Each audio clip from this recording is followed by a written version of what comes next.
અત્યારે બીએમસી આ ચોકમાં બેસી હવે ધારો કે તમે માનો કે આ દોરા દબાઈ દીધા છે ચોકમાં બે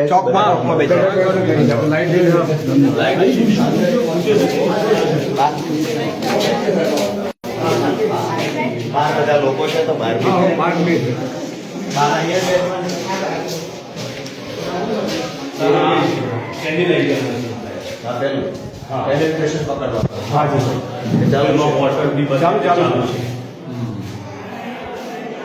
અમારે મંડળીની સભા થાય તો આ હોલમાં હજુ ના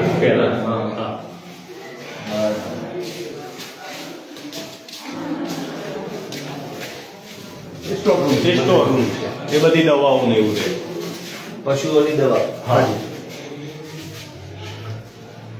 જયસિંહ જયસિંહભાઈ કોણ છે અમારા વિસ્તારમાં એક સંત થઈ ગયા છે. હા હા તો તમે જ લાવો છો ના એ તો ડોક્ટર છે વેટરનરી ડોક્ટર છે.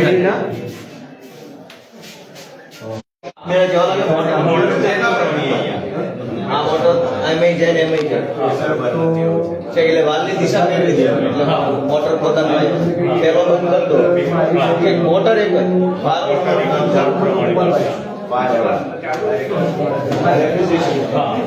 આનું મેન્ટેનન્સ આવતું છે ને હા મેન્ટેનન્સ એ કરવું હોય કરી લે હા ડીએમસીયુ હા લાઈન 5000 થોડા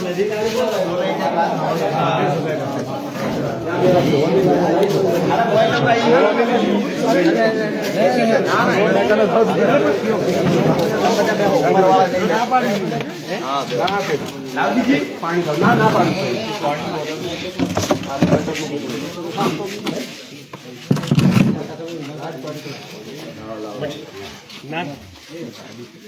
ના કે નહીં છોડ દેવો ના પાડી દીધી બહેનો મહેનત તો બહેનો જ કરતા હશે આવો આ બાજુ બહુ મજૂરી કરે છે જાણવા મળે બહેનો પાસે વાત કરો બેન ખરેખર આ બાજુ આગળ આવતા એ નહીં આવે આપણે અહીંયા ઊભા એ આ ખુરશી લઈ લો ખુરશી લઈ લો બધા ગાય બેન તો કરાવ્યો આવું છે વાત કરો શું થાય છે ભાવમાં શું છે અહીંયા જે માનો કે મોટા ભાગના લોકો છે પશુપાલન રાખે છે બધી જ્ઞાતિના લોકો તો આમાં આખો દિવસ દરમિયાન શું શું કામ કરતા હોય છે આખો દાડો સવાર કેટલા વાગ્યા ચાલુ થાય 4 વાગે ઉઠે સવારે રોજ 6 વાગ્યા લગન ઢોરનું કોમ હોય સારે લાવવાની નોખવાની દૂધ કાઢવાનું ઘણું મેળવાનું બધું 6 વાગ્યા સુધી આવે અને દોવાઈ જાય 6 વાગ્યા પછી દોવાનું 6 વાગે પહોંચા કે દોઈ નથી 6 વાગે કોમ ઢોરનું પૂરું થાય તો આખું ગામ 4 વાગે જાગી જતું છે દરેક ચાલે હે દરેક તબેલા આદમી જાગી જાય ખાલી બહેનો બધી બહેનો અને આદમી જાગે આદમી જાગે આદમીનું કામ શું સવારમાં આદમી થોડું ટ્રાફિક કરવા લાગે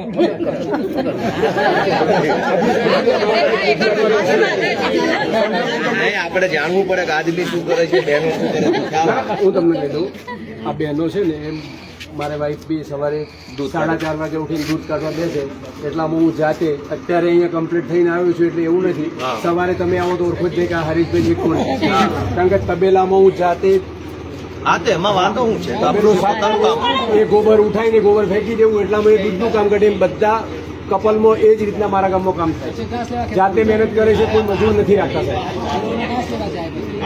આટલું મોટા પ્રમાણમાં દૂધ ભરાવે છે પણ તો એ બધા જાતે જ દૂધ ભરાવે છે જાતે મજૂરી કરે છે મને એમ કહો કે પશુપાલનમાં આદમીનું કામ ઓછું છે બહેનોનું જાજુ તો સવારે અને સાંજે 2 વખત 3-3 કલાક બહેનો પશુપાલનમાં ઘાસચારો આપવો ખાણદાણ આપવું વાસીદું કરવું અને દૂધ કાઢવું અને દૂધ ડેરીમાં ભરવા જવું આટલા કામ સવાર સાંજ બહેનો કરે હવે આ જે વાસીદામાં જે છાણ નીકળ્યું છે એનું શું કરે છે બસ એ અમારા ઉકરડા હોય મોટા મોટા હા ભાઈ તો કેટલું બધું છાણ જવું પડે દૂર જવું પડે તગાળામાંથી લઈને જવું એ દૂર જવાનો પ્રશ્ન નથી એ તો બરાબર છે એનો ઉપયોગ શું કરો વેચાઈ જાય છે પોતાના ખેતરમાં તો ખેતી બહુ સારી થાય તો ખેતી બહુ સારી થાય અમારે તો સાહેબ વેચાતું મળતું હોય ને તો લાવીએ અમારા ગામમાં એવું? હાજી તો ખેતી બહુ સારી સમૃદ્ધ થઈ જતી છે સારી થાય છે. દેશી ખાતર દર વર્ષે ઘરનું નાખો હા. તો જમીન કેવી સારી હોય. એટલે આમાં શું છે સાહેબ કે સમજો કે મારે 10 ટ્રેક્ટર ખાતર નીકળે તો આજે આ વર્ષે આ ખેતરમાં નાખ્યું તો પાછું બીજા વર્ષે બીજા ખેતરમાં એટલે ત્રીજા વર્ષે પાછા એ ખેતરનો નંબર આવે. પછી જેમને ખેતરના માલિક ન હોય ને પશુપાલન કરતા એમના છાણનું શું એ વેચે તો અમે લઈએ છીએ એનો શું ભાવ આવે. 2000 રૂપિયા 1500 રૂપિયા ટ્રેક્ટરના. પછી ઓગટ નીકળે ઓગા નીકળે. હા, એ ઉકાળામાં જ નાખીને કોવડાઈને ખાતર જ થઈ જાય. અચ્છા. અને ઘાસચારો ખોલાવવાનું કામ કોનું? જાતે. ના, ના, અમે એની આદમીનું બેન બંનેનું. તો સ્પેશિયલ ઘાસચારો વાવતા છો ને? રજકો હજી જુવાર રાજકોટ જેવા બધું વાવીએ છીએ. ફરજિયાત. ફરજિયાત. મોટા ભાગનો પાક કયો? ઓટ વાવો છો? ઓટ વાવીએ લે. આ નવું સાંભળ્યો. હા, ઓટ શિયાળામાં વધારે પ્રમાણમાં રજકો અને ઓટ જ હોય સાહેબ. હે ઢોરને બહુ ભાવ આ ઓટ. હું તો ઓટ હું ખાઉં છું. બહુ સારું આવે, મજા આવે. હવે તો બેન છે ને ખ્યાલ છે ઓટમાં બહુ પ્રોટીન હોય અને ફાઈબર બહુ સારું હોય. બાળકો માટે બહુ સારું હોય. અમે કેટલને ખવડાવીએ છીએ. હે તો હું ખાઉં છું. એટલે શિયાળામાં ના એટલે અમે એ ખવાય પણ મતલબ એનો લીલો ઘાસચારો બધો કેટલને ખવડાવીએ તો છીએ. મોટા ભાગે અહીંયા લીલો ઘાસચારા ઉપર આધાર રાખવાનો કે બંને. સૂકામાં શું હોય? ઘઉંનું ભૂસું હોય, મગફળીનું હોય, સિંગદાણાનું ભૂસું હોય. એટલે બધું. ઘાસચારા સિવાયનું વાવેતર શું? ઘાસચારા સિવાયનું વાવેતર ઓનલી કપાસ કપાસ અને બટાકા. બટાકા. હું કાઠિયાવાડનો છું એટલે મને આ બાજુનું ખેતીનું કોઈ બહુ જાજી આપણને માહિતી નથી. અમારી બાજુ કાઠિયાવાડમાં અલગ અલગ જિલ્લામાં અલગ અલગ સિસ્ટમ. અમારો ભાવનગરમાં કપાસ સૌથી વધારે. એ સિવાય લીલો ઘાસચારો ને એવું બધું ઓછું, કેમ કે પશુપાલન બહુ કઈ ખાસ છે નહીં. અમુક તાલુકા અમુક વિસ્તારોમાં બરાબર છે પણ ચારો તરફ નથી. પછી જુનાગઢમાં જ્યાંથી હું હમણાં ચૂંટણી જીત્યો છું એ બાજુ મગફળી, સોયાબીન, ચણા, તુવેરનું વાવેતર ખૂબ મોટા પાયે. કપાસ સાવ છેલ્લા નંબરે. પછી પાછું અમરેલીમાં કપાસ અને મગફળીનું વાવેતર છે. સુરેન્દ્રનગરમાં કપાસ વાવેતર સૌથી વધારે, મગફળી પણ ખરી. એટલે આપણને જાણકારી મળે.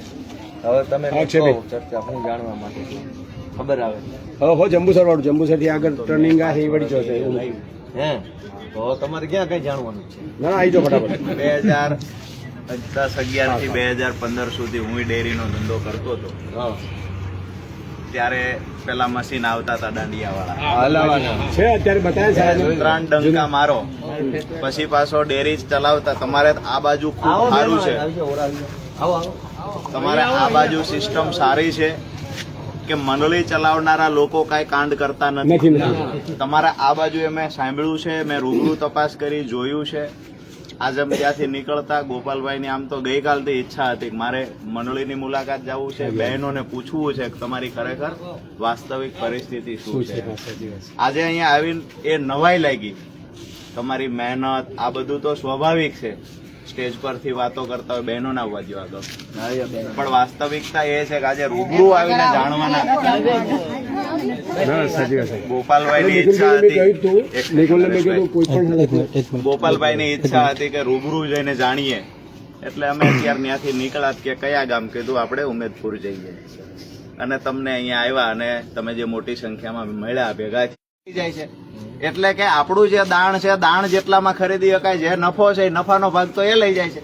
આ અમારો આક્ષેપ છે આવું નથી. નહીતર એવું લાગે કે બહારથી આવ્યા ગોપાલભાઈ અને આવીને વાત મૂકીને વયા ગયા તો રાજકીય. આ આક્ષેપ પશુપાલકોનો છે, મંડળી ચલાવનારા લોકોનો. આ વાત સાચી છે. 8-9 દોરા કાપે તો એ જ રજૂઆત તમે ગોપાલભાઈને કરો કે વાસ્તવિકતા આ છે.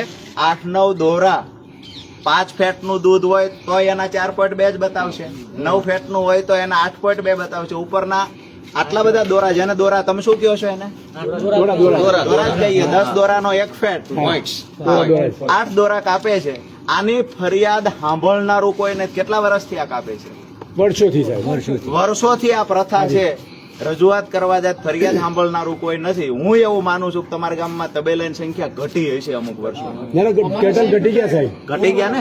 આ ટાંકો ઓનલી ઉમેદપુર અમારા ગામથી જ આખો ટાંકો 2 ટાઈમનો ફૂલ થઈ જાય. તો અમે રોજગારી એમાંથી મળતી હતી, ઘટી. એમાં તો આ કાંડ થયા. સાહેબ દુઃખ થયું બધાને કે કેટલ મજૂરી કરવી ને પેલા ખાઈ જાય એના કરતા નથી કરવી, એમ કરીને ઓછા કર્યું.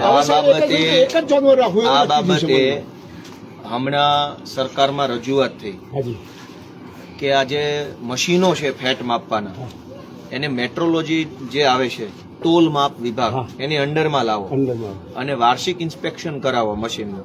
કેમ કે પેલા કાટલા છે 2 કિલો 5 કિલો અથવા ઇલેક્ટ્રિક કાંટાઓ છે એ તોલ માપના અંડરમાં આવે છે. બરાબર. એટલે એનું વાર્ષિક ઇન્સ્પેક્શન થાય.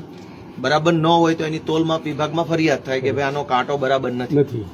સરકારનો જે કાયદો છે તોલ માપનો એ કાયદામાં આ મશીનનો ઉલ્લેખ નથી. કેમ કે કાયદો બન્યો પછી મશીન આવ્યું. હા. જે તે વખતે શું હતું, કાંટાઓ હતા અને તોલાઓ હતા. ઓલા માપ વજનિયા તોલ મણિકા માપથી ચાલે. બાટ તો બાટનો તોલ માપ બરાબર છે કે નહીં છે. હા ભાઈ. હવે સરકારમાં રજૂઆત કરી, સહકાર વિભાગમાં, ડેરી વિભાગમાં, તો એ લોકો આ મશીનને તોલમાપના કાયદામાં લેવા તૈયાર નથી. જો આ મશીન તોલમાપના કાયદામાં આવે તો તમે એની ફરિયાદી કરી શકો, એનું ચેકિંગ કરાવી શકો, વાર્ષિક ઇન્સ્પેક્શન આવે, એનું સરકારી મેન્ટેનન્સ આવે, એ મશીનોની પછી કંપનીઓ જે હોય છે એની ઉપર એ સરકારનો કંટ્રોલ આવે. બરાબર. આ રજૂઆત એક વ્યક્તિએ કરી, એ ભાઈ મને મળ્યા અને મને એને કીધું વિધાનસભામાં તમે હવે રજૂઆત કરજો. એટલે હું તો એ વાત મને વ્યાજબી લાગી કે આખા ગુજરાતમાં જેટલું પણ દૂધ આવે છે એ બધામાં એક ફેટ કપાઈ જાય તો મહિને કરોડો રૂપિયા એમનામ ખાલી ખાલી ખવાઈ ગયા. પશુપાલકોની મહેનતના પૈસા ખવાઈ ગયા એમ. એટલે આ અહીંયા ઉભા રહીને સમજીએ તો વધુ સારું સમજાય. મોટા મોટા કેમેરા, મોટી મોટી ઓફિસમાં તો કઈ ખબર પડવાની હોતી નહીં. નેતા બધા બની જાય છે પછી એને ખબર હોતી નહીં ખરેખર અહીં શું હાલે છે. એને ઓલા સાહેબો કે એમ બધા હાચું માની જાય. એટલે અમે નક્કી કર્યું કે હાલો ભાઈ ગામમાં જઈને જાણીએ. પણ એ એક પ્રશ્ન નથી, તમે એક બધા વાત સમજો કે ડેરી જે છે, હાલો અહીંયા સાબર ડેરીમાં એવો પ્રશ્ન બન્યો કે ભાઈ 18% બદલે 9% ભાવફેરની વાત કરી, એટલે 50% ભાવફેર કાપી નાખ્યો નફો. આ લોકો શું કરે છે કે ખરીદી જે થતી હોય સંઘમાં કરોડો રૂપિયાની ખોટી ખરીદી બતાવી. એટલે સંઘને માનો કે વર્ષે 100 રૂપિયાનો નફો થતો હોય તો 60 રૂપિયા ખર્ચામાં નાખી દે. પાવડર ખરીદ્યો, કોથળી ખરીદી, કોથળો ખરીદ્યો, પેલા છોકરાને પગાર આલ્યો, ટ્યુબલાઇટ બદલી, પંચર કરાયું, ટાંકો લાવ્યો, મીટિંગ કરી, મીટિંગમાં નાસ્તો. બાકી સીધી લીટીમાં આજે અમારા બહેનો કે અમારા જે ભણ્યા જ નથી ને જે દૂધનો ધંધો કરે છે ને એમને સીધી લીટીમાં ખબર છે કે દૂધનો ધંધો ખોટ વાળો નથી. અને તોય આ લોકો મતલબ તમે દૂધ ખોટ પડવાની રોજ દૂધનો જોઈશે. ધંધો ખોટો એમ નહીં સાહેબ, હું તમને કહું ડેરી ખોટ બતાવે છે. કે અમારું દૂધ જે સાહેબ ગાયનું જે 4-5 ફેટનું જે દૂધ જાય છે ને સાહેબ, એને જે છાશ વેચે છે ને 35 રૂપિયા લીટર, 36 રૂપિયા લીટર છાશ વેચે છે, એટલા રૂપિયા એ છાશ અમારું દૂધ નથી લેતા એ એટલું તો લોકો. દૂધ ના નથી. હા, બરાબર? છાશ એટલા હવે વેચાય એ છે. જો એમ કે અમને ખોટ ગઈ ને નફો નથી આપી શકતા, આ ગાડામાં ગાડા માણસને સમજણ પડે કે આ વસ્તુ યોગ્ય ખોટ એટલે બતાવે છે કે તમને દેવા ના પડે. અને 2 દિવસ પહેલા સાહેબ મંત્રી આપણા સાહેબ મંત્રી બીજી એક એક રજૂઆત કરું ને તો એમાં એવું કહું કે આજે જે તે બીજેપીની પાર્ટી છે ને, બરાબર, જે તે અંબાજીની અંદર એ પ્રોગ્રામ કર્યો તો સાબરડેરીની અંદર 11 લાખ ફંડ અને જઈ 20,000 રૂપિયા ખર્ચો સાબરડેરીમાં પડ્યો, પ્રોગ્રામ અંબાજીમાં કર્યો, ઓલરેડી બીજા જિલ્લામાં. વિસાવદરની ચૂંટણીમાં ઉભો તો હાજી સાહેબ. તો આખી ચૂંટણીનો ખર્ચો સાવજ ડેરીમાં પાડ્યો. હમ. ચૂંટણીની પહેલા ભાજપ. સહકારથી સંવાદ આવા કાર્યક્રમ ગામડે ગામડે કર્યા. એનું આયોજન કોણે કર્યું? જિલ્લા સહકારી બેંકે અને ડેરીએ કર્યું.